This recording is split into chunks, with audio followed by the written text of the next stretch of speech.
Welcome to the Good Steward Law and Wealth Podcast, where host Ledly Jennings explores law and finance to help listeners become better stewards of their wealth. Each episode covers the latest trends and strategies in estate planning, elder law, investment, and wealth management. Tune in for the knowledge and tools for financial success and security. Welcome back to the Good Steward Law and Wealth Podcast. Glad to have everyone here.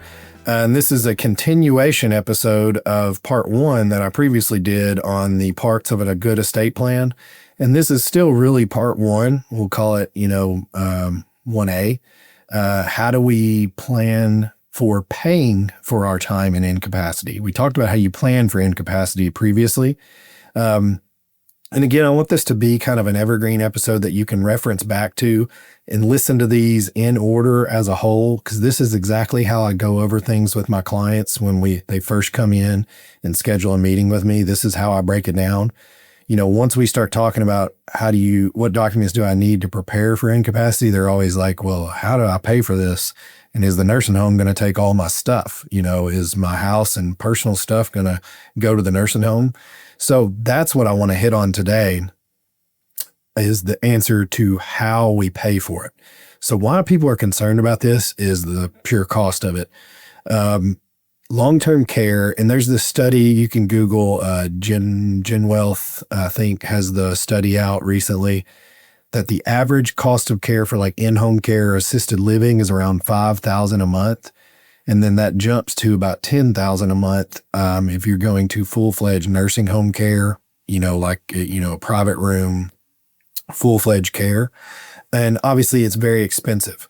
And, rightfully so, it may be expensive for a specific reason, because you think about it like rent. When you go to long-term care, full-fledged nursing home care, you're paying for your room, your board, your meals, your care, nursing care, all of it. It's all included. And that averages out to maybe, let's say, about $250 a day. And if you really think about it, you can't get a hotel room that's, a nice hotel room for less than $250. And even then, they don't even include the meals. Sometimes they might include breakfast, but they don't include the meals. So really, it's just like paying rent, but you get a lot of benefits from it.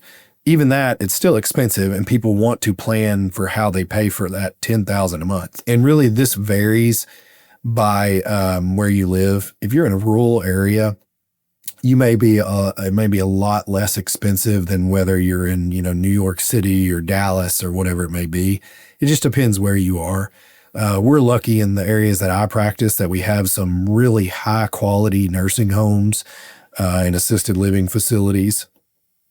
I always love sending them to Wentworth or Summit here in my South Arkansas area for the full nursing home care. Dudneywood for assisted living. So shout out to all those, because they're really high quality facilities and their staff is really great to work with. But the fees vary, and all this varies on, where you are and where you're going. So when we think about planning for how do you pay for this, I look at it as a holistic perspective, because as a lawyer, people come to me usually when it's too late and they're already in the nursing home. And then my job is strictly, how do I save what you got right now, get you on Medicaid? That's my job. And so it's kind of cut and dry. Sometimes people come to me earlier and we can do some pre-planning for how do we prepare for this. And usually when that comes into play, it needs to be with the financial advisor and the attorney, or sometimes they office together, or sometimes the attorney is the financial advisor. But you're really doing holistic planning, because you're looking at how do we private pay, or how do we prepare for the future cost of long-term care. There's three options for how you pay for it. One is private pay, two is long-term care insurance, and three is government benefits, which is typically Medicaid. We'll spend some time on the private pay aspect. That just means you are paying out of pocket without trying to qualify for a government program, and you don't have insurance. So private pay, I've seen it a lot where people can easily private pay for their care, because really when you sit down and think about it, let's say you worked your whole life, you've saved up, you have max Social Security, let's call it $3,500 a month in Social Security, and that gets you over a third of the way there for the cost. Maybe you have a pension that can cover the rest. And you just have to come up with $1,000 or $2,000 a month, and that can come out of your retirement accounts, IRAs, whatever it may be. Generally, you need to think about, you subtract Social Security from the monthly cost, and then what's left, you can look at your investment accounts and say, hey, can I invest this and have enough interest to pay for my long-term care? I usually ballpark about 5 years at the longest case. Sometimes it can go a lot longer, but that's usually what we ballpark when we're planning. And how you pay for it, where the money comes from, is really important. And this is what a lot of my practice is shifting toward focusing on now, is actually advising clients on where to take the money from to pay for this care. Because a lot of clients, let's say a typical one that I see, maybe you have $500,000 in like a joint brokerage investment account, regular account, but your retirement is maybe you have $3 million in an IRA. Where do you pay for this from? Now, the typical advice would be to say, well, let's not touch that IRA because that's taxable income. You need to pay for it out of that investment account that you have.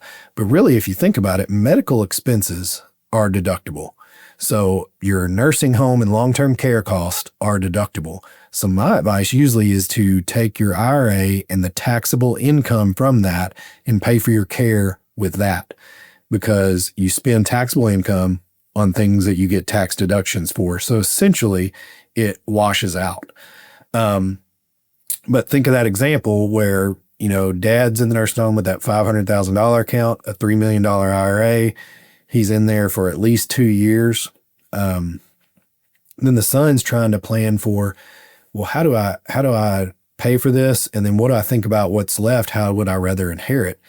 When you think about these families, and this is very common when mom or dad's 80, 85, kids are usually 50 range, 50, 60s, and they're in their highest earning years.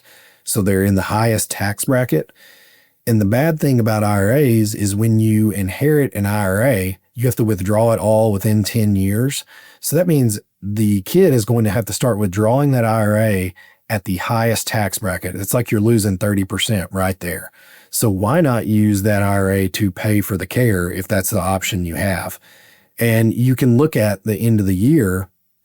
When you get closer to the end of the year, you can do some tax planning and your deductions, where you're at on income.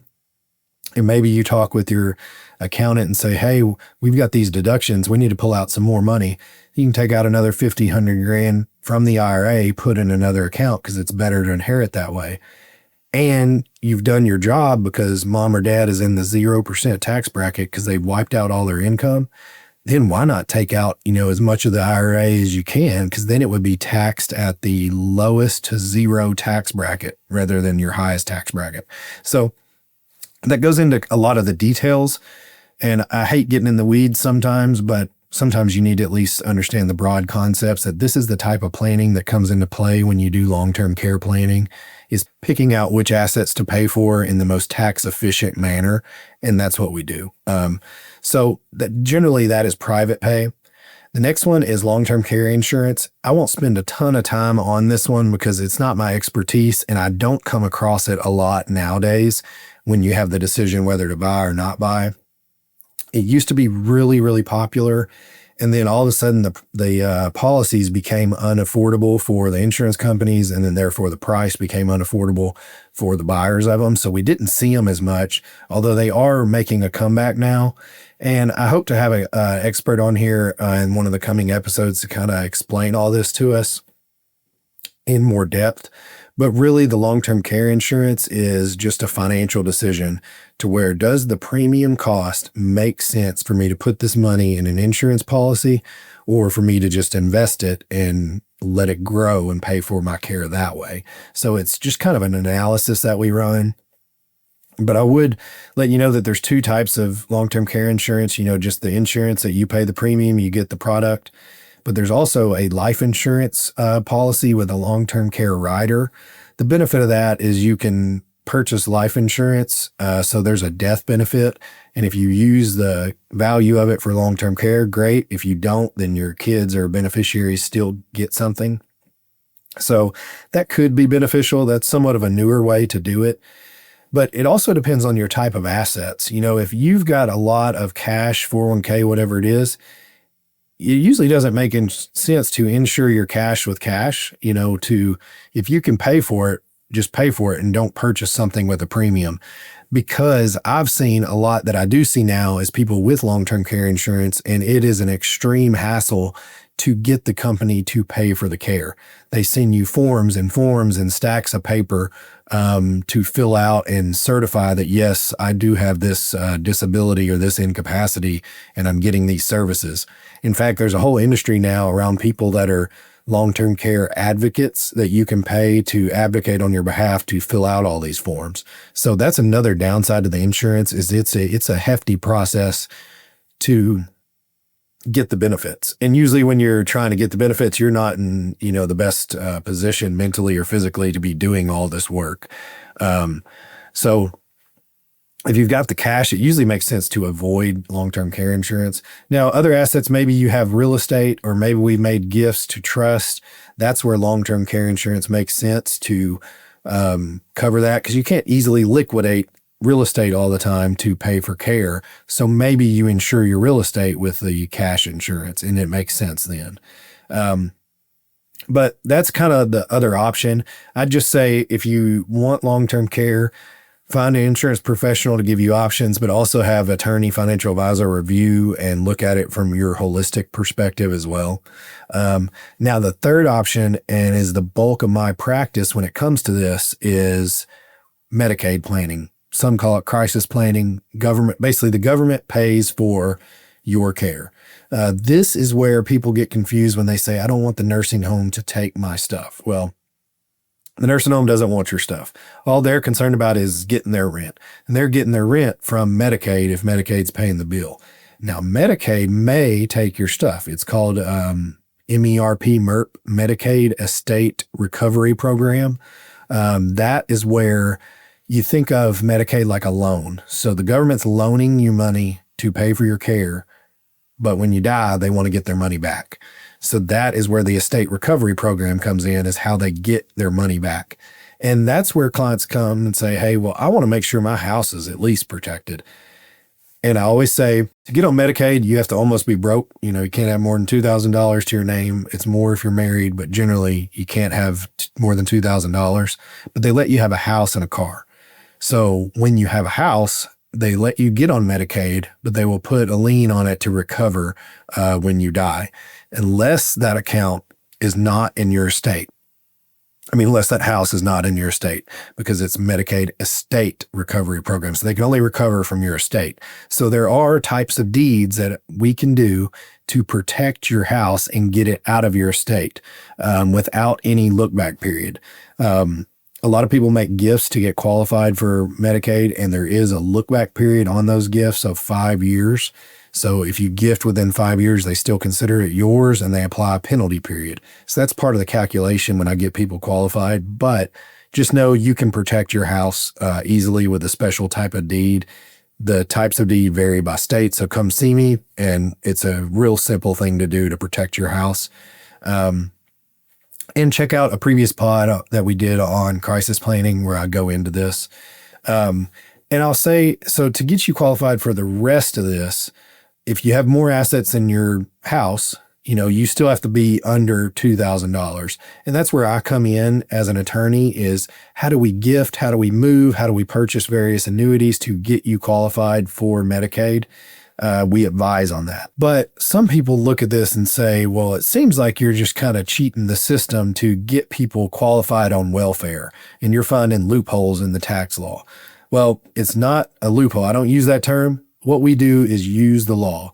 When you file your taxes, you can take deductions for your child care.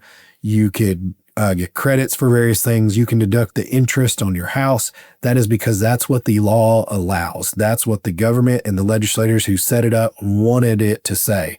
So we just advise people on how to use the law. We're not finding any loopholes. We look at it and it's black and white, and the intent for how they set it up and the intent on why they set it up. They're very clear that they want you to be able to get on Medicaid, but you have to follow these certain criteria. And that's what we do, is advise you on that criteria and how to use the law. So That's really the philosophy behind it. And some people think about it because you paid into Medicaid your entire life. You put money into it from your check, but you also saved and worked diligently and had, investment accounts and retirement accounts saved up.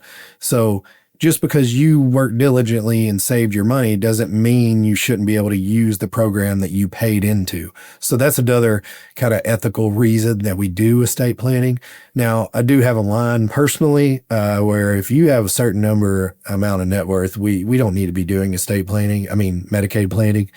You need to be talking about how do you pay for it privately in the most efficient manner. So I do have a line on that, but it just varies. That's something I'll talk with you about.